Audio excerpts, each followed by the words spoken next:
नमस्कार, पंजाब तक में आपका स्वागत है। मैं हूं सतेंद्र चौहान और आज बात करेंगे एक बार फिर से किसान आंदोलन की। किसानों ने एक बार फिर से बिगुल बजाया है और आज एक बार फिर केएमपी एक्सप्रेस, जिसे ईस्टर्न पैराफेरी एक्सप्रेस वे बोलते हैं, को जाम कर दिया है।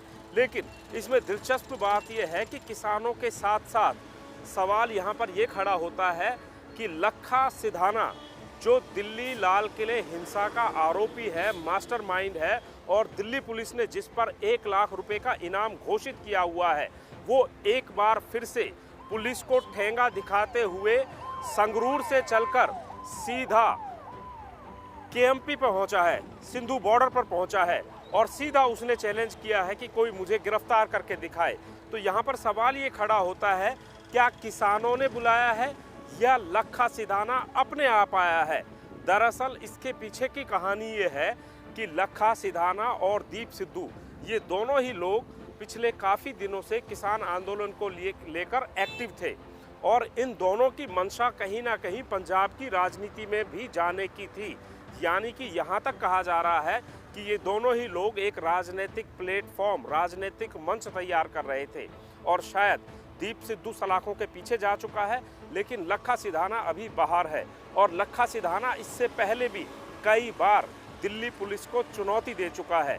इन चुनौतियों के पीछे दरअसल कहानी ये है कि लखा सिधाना किसानों का हमदर्द बनना चाहता है और उसे पता है उसके पास सिर्फ एक ही विकल्प है, क्योंकि एफआईआर में उसका नाम है, उसके ऊपर इनाम है और अब उसे अगर बचना है तो कम से कम एक पाले में, यानी कि किसानों के पाले में ही बैठ जाए, क्योंकि दीप सिद्धू का बॉयकॉट किसान पहले ही कर चुके हैं और किसानों ने तो यहाँ तक कह दिया था संयुक्त किसान मोर्चा ने कि हमारा दीप सिद्धू से कोई लेना देना नहीं है। हालांकि उस वक्त लखा सिधाना का भी नाम लिया गया था, लेकिन धीरे धीरे कहीं ना कहीं तस्वीर बदलती गई और लखा सिधाना अपने आप को ये साबित करने में लगा रहा कि वो किसानों का हमदर्द है और उसे कोई राजनीति नहीं करनी।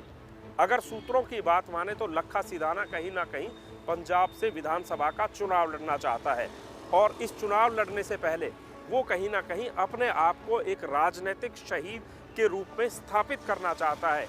यही वजह है कि लखा सिधाना बार बार किसानों के मंच पर आता है, चिल्लाता है, दिल्ली पुलिस को चैलेंज करता है। और अब संगरूर से जब वो आया तो अंबाला में हालांकि एक कार्यक्रम रखा था, लेकिन हरियाणा में बीजेपी की सरकार है।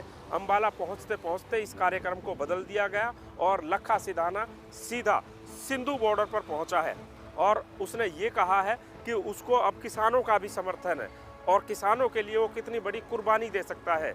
आज केएमपी जाम किया गया है, केएमपी जाम की तस्वीरें आप सीधे देख रहे हैं और लखा सिधाना यहाँ पर पहुँचा हुआ है।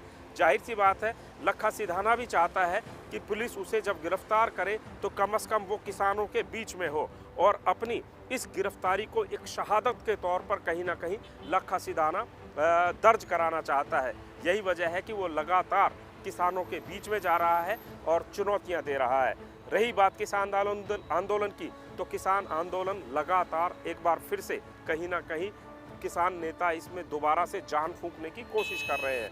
पिछले काफ़ी समय से कहीं ना कहीं माहौल ठंडा हो गया था, लेकिन एक बार फिर से इस माहौल को गर्म करने की तैयारी की जा रही है। पंजाब तक में फ़िलहाल इतना ही।